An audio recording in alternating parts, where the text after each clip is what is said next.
Tulya nindastutir mauni santushto yena kenachit aniketa sthiramatir bhakti manye priyo naraha. Translation: those who take praise and reproach alike, who are given to silent contemplation, content with what comes their way, without attachment to place of residence, whose intellect is firmly fixed in me, and who are full of devotion to me, such persons are very dear to me.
And then Lord Krishna sees going on. He says, Aniketa, without attachment to the place of residence. The devotee does not have attachment to the place of residence because the devotee knows it's temporary. We will leave it all behind. Akbar, the Mughal emperor in Delhi, in Bharatvarsh, which is now India, he made his capital Fatehpur Sikri, a huge castle. And there was the bridge over the moat. He wrote out there an inscription in Persian. This world is like a bridge. Cross over it, but make no house on it. What he meant was that ultimately it's all temporary. So don't be over attached. Kripaluji Maharaj has put it so well. Jag mein raho aise Govind Radhe Dharmashala mein yatri rahe jo bata de. He says, live in this world as a traveler would live in a dharmashala. So in India, philanthropic people, they make free hotels for wayside travelers. Now when you come and stay in that kind of dharmashala, you don't bother that the curtain on my windows has a little tear out here, a little paint from the wall has come off. See, I just have to be here for 2 nights, who cares? My goal is ahead. So likewise, the devotee lives in this world, not giving it excessive importance. Lord Krishna says, without attachment to the place of residence. And sthiramatir bhakti manye priyo naraha. Those whose intellect is firmly fixed in me. This, technically, God realization can happen in a moment. You surrender, you become God realized. But realistically, it takes time. to internalize the knowledge, to change the habits of the mind, to cultivate those new habits of divine thoughts. It does take time. So it is a journey. Now, if you put in a little effort, then change your mind, then again put in some effort, then again change your mind, then you will not reach the ultimate goal. To reach the goal, you need to be persistent. You say, okay, now Swamiji, what he told me, I have got all the knowledge, tomorrow I'll try it. And then tomorrow you sat down to try, you did not get any spiritual laddu pedas. What, it's too much, too difficult, not for me. I go now to the next Kundalini Jagran. So that kind of fluctuation is not going to lead to anything. We should not be eager for quick results, because again it's an attachment for results. Rather be eager for a wonderful journey where you are doing your best all the time.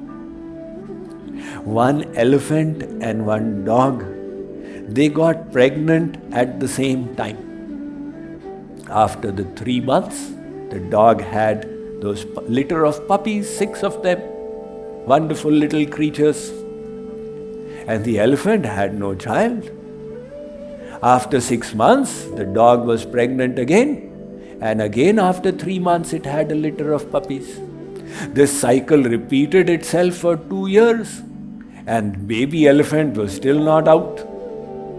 So the dog started doubting, are you sure you have a baby in your stomach? The elephant said, yes, but there's a difference. My baby, when it comes and walks on the earth will tremble. People will stand and look at it in awe. It will in the temples carry the Lord on its back, and kings will ride on it. For that kind of a creation, time is necessary. To make a Toyota in the factory, it takes only 14 hours. To make a Rolls Royce, takes 6 months. So, the wonderful goal that we all aspire for is a wonderful goal. What you need is patience, because Rome is not built in a day. So in this patience, perseverance comes by the firmness of our resolve. If you are firmly resolved, then it is not Ganga gaye Ganga Ram, Yamuna gaye Yamuna Ram. कुछ श्रद्धा, कुछ दुष्टता, कुछ संचय, कुछ ज्ञान, घर का रहा न घाट का, जौ धोबी का स्वान. So that is why this quality of firm resolve, it is the decision of the intellect, it is the inner exercise of our free will. I have this wonderful path, I will have faith in it, and I will persevere with determination no matter what the difficulty. Sri Aurobindo put it so well. He said, you have to be more persistent than the difficulty. There is no other way. Difficulties and challenges will come to test you, to trip you, to finish you, to discourage you. What is the option? Be more persistent than the difficulty. That is the only way to success. If you know of any other way, tell me. There is only one way. Of course, so many people, Swamiji, I've got this problem. Yes, just carry on. Swamiji, so they're hoping Swamiji will, shake a magic wand and all the problems will go away. But Swamiji has to say, look, why don't you learn to make peace with the dandelions. So be more persistent than the difficulty. And this will come. Remember, Rome will not be built in a day. So you have to have the ability. It is how much you are changing on a daily basis. We people overestimate what we can change in a day. Yesterday I was a sinner, today I'll become a saint. I did not become a saint. Oh, this path is wrong and something is wrong here. No, you change 1% today and you carry on changing 1% every day. And the space of a year, you'll have changed over 350%. So the last message on this verse, there was a clock. The clock maker, he made the grandfather clock, which is nowadays not a very common item, but he did make it. And he was about to start its movement, when he heard a sigh. Hey Bhagavan. The clock maker said, where did the sound come from? And he discovered that the clock was speaking. The clock maker said, what are you so worried about? The clock said, I was just thinking about the hundreds of thousands of times I would have to do tick-tock, tick-tock, tick-tock. And the calculations were mind-boggling. I was staggering under the weight of it all. The clock maker said, that's all right. Just one tick-tock at a time. The clock adopted the policy and it started doing one tick-tock at a time. It is still running. So, just focus on the best you can do right now. The goal that Lord Krishna has said, Tulya Nindastutir Mani, how will I ever reach that? Just one tick-tock at a time. Last verse.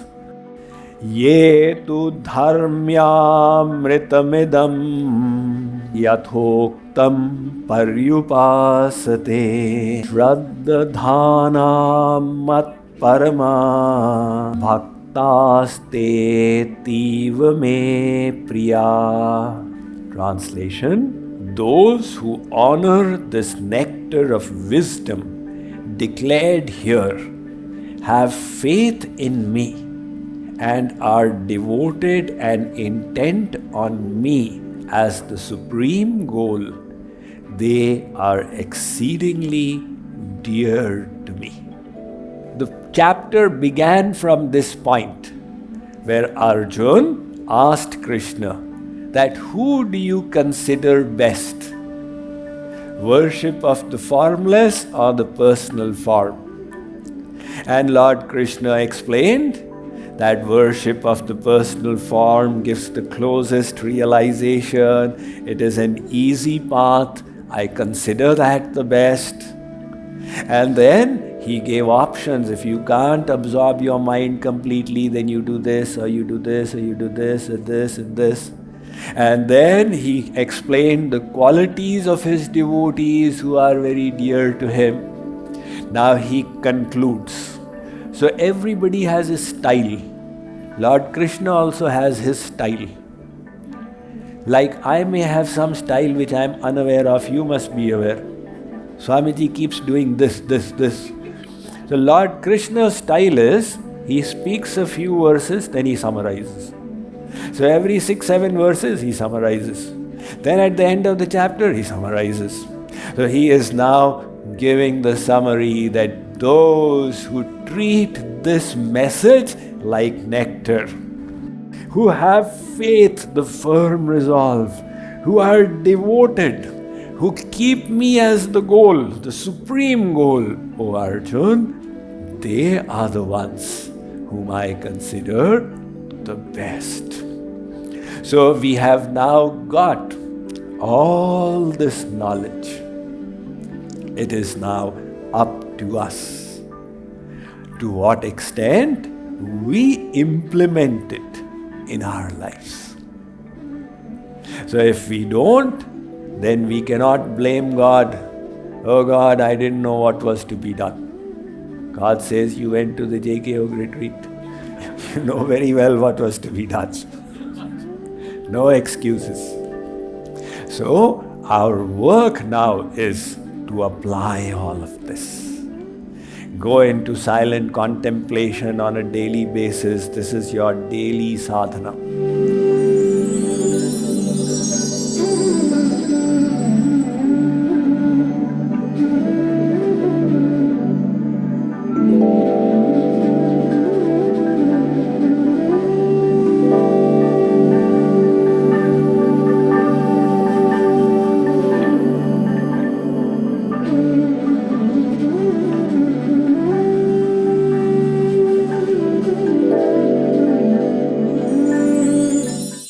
Sadhana is a unique coaching platform envisioned by Swami Mukundananda for people of all backgrounds to make systematic spiritual progress at your own pace and in the comfort of your own home. In daily sadhana, Swami Mukundananda will be your personal spiritual coach and will help you learn and practice spirituality every day in a structured and engaging manner.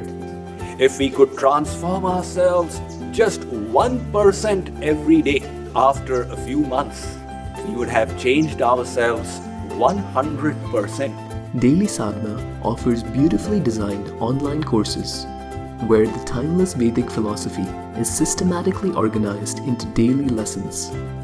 Each daily lesson contains an exclusive video lecture, review slides to revise the key takeaways, special meditation sessions, and quizzes and exercises. Visit mydailysadhana.org to learn more and start your spiritual practice today.